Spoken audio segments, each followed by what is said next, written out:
Hi and welcome to lesson number 3 of section number 13।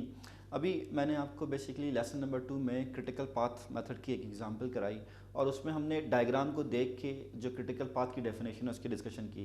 जैसे हमने कहा कि जी क्रिटिकल पाथ क्या है। Critical path is the longest path in network diagram which is the shortest time to complete the project and has least amount of slack और float. लेकिन जाहिर सी बात है जब हम इसको रियल लाइफ में करेंगे तो हम ये तो नहीं कहेंगे कि जनाब हम एक डायग्राम बनाएं और उसको जो है वो हर जगह जहाँ डिपेंडेंसीज आ रहे हैं वहाँ पे चेक करें। हमने आपके लिए एक डायग्राम डेवलप की है जो कि इस वक्त आपको यहाँ पे डिस्प्ले हो गई है। इस डायग्राम में आपके पास बेसिकली ए से लेकर एच तक जो है टोटल 8 एक्टिविटीज़ हैं और हमने हर एक्टिविटी की जो है यहाँ पर जो है आपको ड्यूरेशन दिखाई है।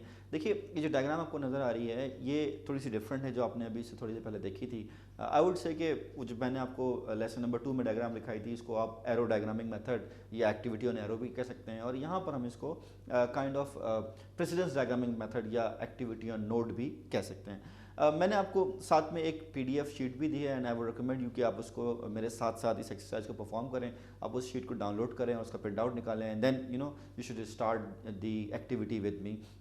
हम जनरली क्रिटिकल पाथ मेथड मालूम करने की बात करते हैं तो हम कहते हैं कि हम कोई भी एक मेथड यूज़ कर सकते हैं जिसमें से दो अवेलेबल हैं। एक को हम कहते हैं ज़ीरो मेथड और दूसरे को हम कहते हैं वन मेथड। अब चाहे मैं क्रिटिकल पाथ मालूम करने के लिए ज़ीरो मेथड यूज़ करूं या वन मेथड यूज़ करूं, दोनों में मुझे दो स्टेप्स करने होते हैं। यानी कि ज़ीरो मेथड के लिए भी यही दो स्टेप्स करने हैं और वन मेथड के लिए भी मुझे यही दो स्टेप्स करने हैं। तो हम इस एक्सरसाइज में बेसिकली ज़ीरो मेथड को यूज़ कर रहे होंगे और जो पहला स्टेप होगा वो होगा फॉरवर्ड पास और जो दूसरा स्टेप होगा उसमें हम वापस आ रहे होंगे, हम कहेंगे कि हमने बैकवर्ड पास को जो है परफॉर्म करना है। और हमने देखना है कि हमारी एक एक्टिविटी किस तरह से जो है वो कैलकुलेट हो सकती है या इंडिविजुअल एक्टिविटी किस तरह से कैलकुलेट होगी ताकि हम ओवरऑल प्रोजेक्ट के जो है वो क्रिटिकल पाथ तक पहुंच सकें।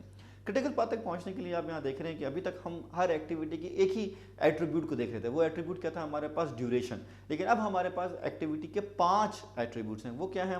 Early start, early finish, late start, late finish and duration. और मैंने आपको वो जो मैं बताया था तो मैंने साथ साथ आपको इसकी डायग्राम भी डिस्प्ले की। अब अगर हम आते हैं अपनी इस ओवरऑल एग्जाम्पल की तरफ जिसमें मैंने कहा कि आपके पास जो है वो 8 एक्टिविटीज़ हैं। तो हमारे पास पहली एक्टिविटी है एक्टिविटी ए जिसकी हमारे पास 15 डेज़ की ड्यूरेशन है।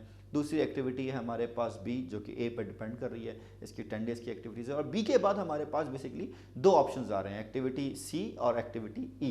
एक्टिविटी सी के हमारे पास जो है वो 16 डेज़ हैं और फिर उसके बाद सी के बाद डी है उसके 12 डेज़ हैं। इसी तरह अगर हम नीचे आते हैं तो हमारे पास आप देख रहे हैं कि एक्टिविटी ई है और एक्टिविटी ई के 4 डेज़ हैं। फिर एक्टिविटी एफ है उसकी 8 डेज़ हैं और एक्टिविटी जी जो है उसके हमारे पास 13 डेज़ हैं। एंड देन हमारे पास डी और ई जो है डी और जी जो है वो मिल के आपका एक्टिविटी एच को कनेक्ट कर रहे हैं और एक्टिविटी एच बेसिकली जो है वो इज़ दी लास्ट एक्टिविटी। तो एक्टिविटी ए से शुरू कर रहे हैं और हम एच तक जा रहे हैं। तो हम करते हैं कि हमने ज़ीरो मेथड के ज़रिए इन 8 एक्टिविटीज़ से अपना क्रिटिकल पाथ मालूम करना है और ये देखना है कि हमारा लॉन्गेस्ट पाथ क्या है और शॉर्टेस्ट ड्यूरेशन भी जो वही है और हमारी एक्टिविटी का फ्री फ्लोट या टोटल फ्लोट क्या होगा। तो स्टार्ट करते हैं पहली एक्टिविटी से। आपके पास हर एक्टिविटी के जैसे मैंने कहा 5 एट्रीब्यूट्स हैं। मैंने स्पेसिफिकली आपको हर एक्टिविटी में जो 4 बॉक्सेस बना के दिए और ड्यूरेशन बीच में लिखी है। तो हम ये कहते हैं कि जो हमारी पहली एक्टिविटी है ए, उसका जो अर्ली स्टार्ट है वहाँ पर आप अर्ली स्टार्ट को जो मैंने बॉक्स के अंदर बॉक्स बना के दिया है उसके अंदर आप जो है वो लिख देंगे 0। तो जैसे कि मैंने यहाँ पे भी दिखाया आपको कि एक्टिविटी ए का अर्ली स्टार्ट क्या हो गया 0, क्योंकि हम 0 मेथड कर रहे हैं। अगर एक एक्टिविटी से प्रोजेक्ट स्टार्ट हो रहा है तो हम उस पर 0 लिखेंगे। अगर 3 या 4 एक साथ एक्टिविटीज स्टार्ट हो रही हैं या जितनी भी एक्टिविटीज़ एक साथ शुरू हो रही हैं हर एक्टिविटी के अर्ली स्टार्ट में हम क्या लिखेंगे? 0 जो है वो हम लिखेंगे। फिर अगर हम बात करते हैं कि हमारे पास एक्टिविटी ए का अर्ली फिनिश क्या है तो जो फॉर्मूला बनता है वो बनता है कि early start plus duration will be your early finish. तो एक्टिविटी ए का जो हमारे पास अर्ली फिनिश बनेगा वो क्या बनेगा? 15 डेज बनेगा। अब हमारे पास एक्टिविटी बी आती है। हम क्या करते हैं कि जो हमारे पास एक्टिविटी ए का अर्ली फिनिश है वही एज इट इज़ हम एक्टिविटी बी में ऐड कर देते हैं या एक्टिविटी बी में लिख देते हैं। तो हमारे पास एक्टिविटी बी का अर्ली स्टार्ट क्या बन जाएगा? 15 बन जाएगा। और एक्टिविटी बी की ड्यूरेशन कितनी है हमारे पास? कितनी? 10। ओके, सो हमारे पास जो ओवरऑल एक्टिविटी बी का अर्ली फिनिश बनेगा तो कितना बनेगा? 25। अब चूंकि हम ये देखते हैं कि एक्टिविटी बी से हमारे पास एक्टिविटी सी और एक्टिविटी ई में जो है इनपुट जा रहा है तो दोनों का, सी का भी और ई का भी, दोनों का अर्ली स्टार्ट हम क्या लिख देंगे 25 लिख देंगे। तो हमारे पास सी का भी अर्ली स्टार्ट 25 है और ई का अर्ली स्टार्ट भी जो है वो 25 है। सी की ड्यूरेशन अगर हम पहले ऊपर वाली रॉ को कंप्लीट कर लें तो हम कहते हैं सी का जो ड्यूरेशन है वो हमारे पास 16 डेज है। तो 25 प्लस 16 कितना हो जाएगा हमारे पास 41 हो जाएगा। तो सी का अर्ली स्टार्ट 25 है और सी का अर्ली फिनिश क्या हो जाएगा 41 हो जाएगा। अब यही 41 हम डी में कैरी कर लेंगे तो डी की जो ड्यूरेशन है हमारे पास वो कितनी है 12 डेज है। डी का अर्ली स्टार्ट हो जाएगा 41 और डी का अर्ली फिनिश कितना हो जाएगा हमारे पास 53।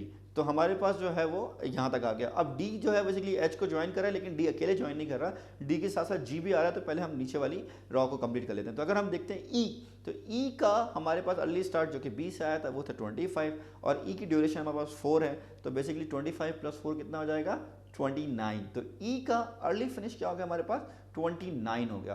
फिर ई से हम जाते हैं एफ पे। एफ की ड्यूरेशन हमारे पास 8 डेज है। तो एफ का अर्ली स्टार्ट जो कि ई से हमें मिलेगा वो क्या हो जाएगा 29 एंड 29 प्लस 8 हमारे पास कितना हो जाएगा 37। तो ई का अर्ली स्टार्ट हो जाएगा 29 और अर्ली फिनिश कितना हो जाएगा हमारे पास 37। एफ के बाद हम चले जाएंगे एफ के बाद हम चले जाएंगे जी पे और जी का अर्ली स्टार्ट क्या है हमारे पास, जी का अर्ली स्टार्ट है 37 और जी का अर्ली फिनिश क्या हो जाएगा हमारे पास 50 बिकॉज जी की जो ड्यूरेशन है वो कितनी है 13 डेज है। तो अगर मैं ई एफ जी को देखूं तो ई का अर्ली स्टार्ट है 25, ई की ड्यूरेशन है 4 डेज। तो 25 प्लस 4 29 हो गया। फिर हम अगर एफ की बात करते हैं तो एफ का अर्ली स्टार्ट 29 है और एफ की अर्ली फिनिश उसकी ड्यूरेशन की वजह से कितना हो जाएगा 37 हो जाएगा। अगर मैं जी की बात करूं तो जी का जो मेरे पास बेसिकली अर्ली स्टार्ट है वो 37 है और जी की ड्यूरेशन 13 डेज है। तो जी का अर्ली फिनिश क्या हो जाएगा 50। तो अब हमारे पास डी की जो अर्ली फिनिश है वो 53 है और जी का अर्ली फिनिश जो है वो 50 है। तो 53 और 50 में से हमारे पास जो इनपुट जाएगा एच में वो मैक्सिमम जाएगा। जब भी हम ज्वाइन करते हैं तो हम मैक्सिमम लेते हैं। तो एच का अर्ली स्टार्ट हो जाएगा 53 और एच का अर्ली फिनिश चूंकि एच की ड्यूरेशन 5 डेज है तो कितना हो जाएगा 58। तो इसका मतलब ये हुआ कि हमारे प्रोजेक्ट की जो टोटल ड्यूरेशन है वो क्या है हमारे पास 58 डेज है और जो क्रिटिकल पाथ है वो क्या है A B C D and H. ये हमारा जो है वो क्रिटिकल पाथ है और हमने कहा था कि क्रिटिकल पाथ क्या है longest path in the network diagram है और वही लॉन्गेस्ट पाथ हमारे लिए क्या है शॉर्टेस्ट टाइम है basically to complete the project. तो हमने इस तरह से अर्ली स्टार्ट और अर्ली फिनिश को कैलकुलेट करते हुए हम जो है वो अपना फॉरवर्ड पास हमने कंप्लीट कर लिया। अब हम आते हैं बैकवर्ड पास की तरफ। बैकवर्ड पास में हम क्या करते हैं जो हमारी आखिरी एक्टिविटी और आखिरी एक्टिविटी कौन सी है एच। हम क्या करते हैं जो एक्टिविटी एच का अर्ली फिनिश है वो क्या है 58, उसी को उस एक्टिविटी का लेट फिनिश बना देते हैं। हमारे पास एक्टिविटी एच का अर्ली स्टार्ट है 53, एक्टिविटी एच का अर्ली फिनिश है 58 और एक्टिविटी एच का ही लेट फिनिश क्या है 58। जब हमने फॉरवर्ड पास किया था तो हम प्लस करते हुए गए थे, जब हम बैकवर्ड पास करेंगे तो माइनस करते हुए जाएंगे। तो 58 में से 5 माइनस करूंगा तो मेरे पास क्या आ जाएगा 53 आ जाएगा। तो मेरे पास एक्टिविटी एच का अर्ली स्टार्ट 53, एक्टिविटी एच का अर्ली फिनिश जो है वो 58, एक्टिविटी एच का लेट स्टार्ट 53 और एक्टिविटी एच का जो लेट फिनिश है वो 58 है। अब हम क्या करेंगे कि एच चूंकि जहाँ जहाँ से आया था वापस जाएगा तो एक्टिविटी डी का जो हमारे पास लेट फिनिश होगा उसको भी 53 कर देंगे और साथ साथ जो एक्टिविटी जी है उसके लेट फिनिश को भी हम जो है वो 53 कर देंगे। अगर मैं पहले ऊपर वाली रो को करूं तो मैं कहता हूं एक्टिविटी डी का जो हमारे पास लेट फिनिश आया वो आया 53 में से जो डी की ड्यूरेशन है 12 माइनस करूंगा तो 41 आ जाएगा।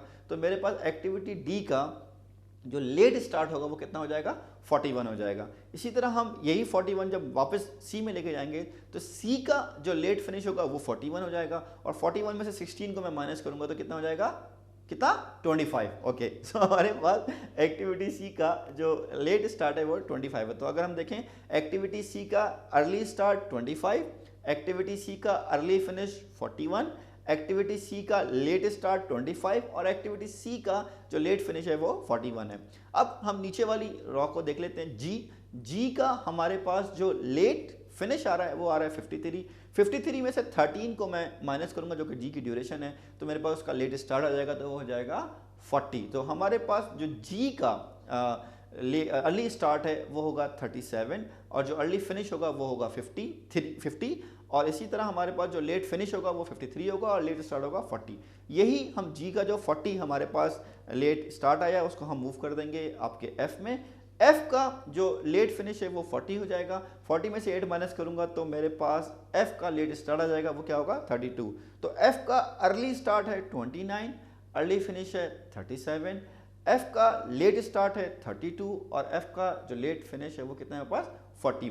यही 32 जो लेट स्टार्ट है एफ का हम मूव कर देंगे ई में। सो ई का जो मेरे पास लेट फिनिश है वो कितना हो जाएगा 32 में से 4 माइनस करूंगा तो मेरे पास आ जाएगा 28। तो ई का जो लेट स्टार्ट हो जाएगा वो मेरे पास कितना हो जाएगा 28 हो जाएगा। तो जो हमारे पास ई की कंपोजिशन बनी वो क्या बनी कि ई का अर्ली स्टार्ट है 25, ई का अर्ली फिनिश है 29, ई का लेट स्टार्ट है 28 और ई का लेट फिनिश कितना है हमारे पास 32। अब सी और ई में से किसी एक का लेट स्टार्ट जाएगा बी में, तो हम ये कहते हैं कि जब हम फॉरवर्ड पास कर रहे होते हैं तो मैक्सिमम लेते हैं और जब हम बैकवर्ड पास करते हैं तो हम मिनिमम लेते हैं। तो हमारे पास बी में जो उसका लेट फिनिश आएगा वो आएगा 25, फिर हम 25 में से 10 को माइनस करेंगे तो हमारे पास जो बी का लेट स्टार्ट आएगा वो आएगा 15।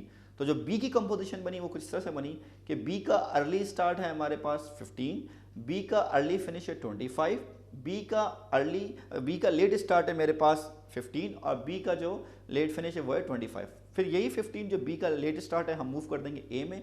ए का जो हमारे पास लेट आप कह सकते हैं कि फिनिश बनेगा वो 15 है और 15 में से 15 जाएंगे तो 0। तो यू कैन सी कि हमारी जो ओवरऑल है वो इक्वेशन बैलेंस हो गई है। तो इस तरह से हम ये देखते हैं कि हमारे प्रोजेक्ट का फॉरवर्ड पास भी कंप्लीट हो गया और बैकवर्ड पास भी कंप्लीट हो गया। हमारे प्रोजेक्ट का जो क्रिटिकल पाथ है वो लॉन्गेस्ट पाथ है और लॉन्गेस्ट पाथ बन रहा है ए बी सी डी और एच। तो हमने फॉरवर्ड पास भी कंप्लीट कर लिया और बैकवर्ड पास भी कंप्लीट कर लिया। Now what I want you is कि आप आठों के आठों जो आपके बॉक्सेस हैं इनके ऊपर एफ एफ लिख दें।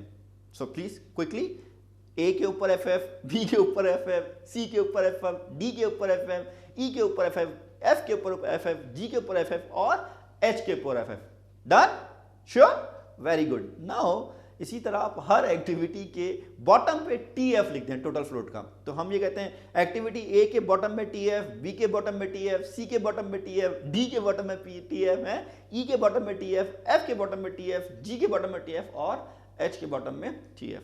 अब मुझे मालूम करना है free float. What is the formula of free float? देखिए, जिस भी एक्टिविटी का फ्री फ्लोट मालूम करना हो, लेट्स सपोज मुझे एक्टिविटी ए का फ्री फ्लोट मालूम करना है, तो फॉर्मूला ये है कि free float of A equals to early start of B. Next activity क्या है? इसे B, early start of B minus early finish of A. तो इस तरह हम देखते हैं कि जब हमारे पास 15 माइनस 15 कितना जाएगा 0। तो एक्टिविटी ए का एक्टिविटी ए का जो फिनिश फ्री फ्लोट है वो कितना हो गया 0। अगर मुझे बी का मालूम करना है तो हम ये देखते हैं कि सी में और ई में दोनों में सेम ही रिजल्ट है 25, तो किसी से भी माइनस कर लें तो बी का फ्री फ्लोट क्या हो जाएगा 0। क्यों? हमने 25 में से 25 को माइनस कर लिया। सी का फ्री फ्लोट क्या होगा? अगेन 0, कि सी का जो हमारे पास रिजल्ट है वो डी से आएगा। सो डी का अर्ली स्टार्ट 41 है और सी का अर्ली फिनिश क्या है 41। तो रिजल्ट क्या क्या 0। डी का मैं देख रहा हूं तो डी का भी फ्री फ्लोट 0 है। इसी तरह मैं ई का देख रहा हूं तो ई का फ्री फ्लोट क्या है? वो भी 0 है। एफ का फ्री फ्लोट क्या है? वो भी 0 है। लेकिन यहां पर क्या देख रहे हैं कि जी का फ्री फ्लोट 0 नहीं है। कितना है फ्री फ्लोट जी का? 3। तो हमने कहा कि जी का फ्री फ्लोट क्या होगा? एच के अर्ली स्टार्ट से जी के अर्ली फिनिश को माइनस किया तो 53 माइनस 50 कितना हो गया 3। इसका मतलब यह है कि अगर एक्टिविटी जी 3 दिन भी डिले होगी तो एक्टिविटी एच को फर्क नहीं पड़ेगा। तो यहां पर हम ये देख रहे हैं कि फ्री फ्लोट जिस पाथ में आया है वो पाथ क्रिटिकल पाथ नहीं है। जिस पाथ पर फ्री फ्लोट या फ्लोट की वैल्यू आई है वो क्रिटिकल पाथ नहीं है, वो लॉन्गेस्ट पाथ नहीं है। अब अगर मैं टोटल फ्लोट की बात करूं तो टोटल फ्लोट आप दो में से कोई भी एक फॉर्मूला से यूज कर सकते हैं। लेट्स सपोज अगर मुझे एक्टिविटी ए का ही टोटल फ्लोट मालूम करना हो तो एक्टिविटी ए का टोटल फ्लोट कैसे निकलेगा कि मैं कहूंगा कि जी late finish of A minus early finish of A. तो लेट फिनिश से अर्ली फिनिश को माइनस कर दूं सेम एक्टिविटी के, या लेट स्टार्ट से अर्ली स्टार्ट को माइनस कर दूं। तो आप ये देखते हैं कि आपके पास एक्टिविटी ई, एफ और जी तीनों का फ्री फ्लोट क्या आ रहा है 3। इसका मतलब ये नहीं कि 3E के, 3F के, 3G के। इसका मतलब ये कि जो G के 3 दिन हैं जो उसने अपनी कहते हैं ना हमारे बाप कमाई, वो फ्री फ्लोट है। लेकिन E और F यूज कर रहे हैं तो वो किस पे यूज कर रहे हैं? वो उसकी वजह से यूज कर रहे हैं। तो जो रिजल्ट आएगा हमारे पास वो ये आएगा कि एक्टिविटी E पे 3 दिन का फ्री फ्लोट है और F पे भी 3 दिन का फ्री फ्लोट है। और एक्चुअली वो 3 नहीं है, वो जो सॉरी एक्टिविटी E पर भी 3 दिन का टोटल फ्लोट है, एक्टिविटी F पर भी 3 दिन का फ्री फ्लोट है। लेकिन जो एक्टिविटी G का, मैं फिर गलत बोल रहा हूँ, मुझे लगता है कि मुझे ज़्यादा गर्मी लग रही है, शायद स्वेटिंग भी इसी वजह से हो रही है। दोबारा करता हूँ, एक्टिविटी ई का जो टोटल फ्लोट है वो कितना है 3 डेज। एक्टिविटी एफ का जो टोटल फ्लोट है वो कितना है 3 डेज। और एक्टिविटी जी का जो टोटल फ्लोट है, बेसिकली जो एक्टिविटी जी, वो रिजल्ट तो 3 आ रहा है, लेकिन वो क्या है, एक्टिविटी जी के फ्री फ्लोट की वैल्यू है। तो एक्टिविटी जी का 3 डेज का फ्री फ्लोट कौन यूज कर रहा है, एक्टिविटी ई और एफ यूज कर रहे हैं एज अ टोटल फ्लोट। सो हमने इस बेसिकली पूरी एक्सरसाइज में आपको इस डायग्राम का क्रिटिकल पाथ बताया, कैसे हम उसको कैलकुलेट करते हैं बाय यूजिंग जीरो मेथड, और हमारे ओवरऑल प्रोजेक्ट में हम कैसे यूज़ करेंगे। इसके बाद मैंने आपको एक्सरसाइज दी है, and I would recommend you कि आप उस एक्सरसाइज के भी जो है वो फ्री फ्लोट मालूम करें, टोटल फ्लोट मालूम करें, और देखेंगे आप किस तरह से उसमें प्रैक्टिस कर सकते हैं। Thank you.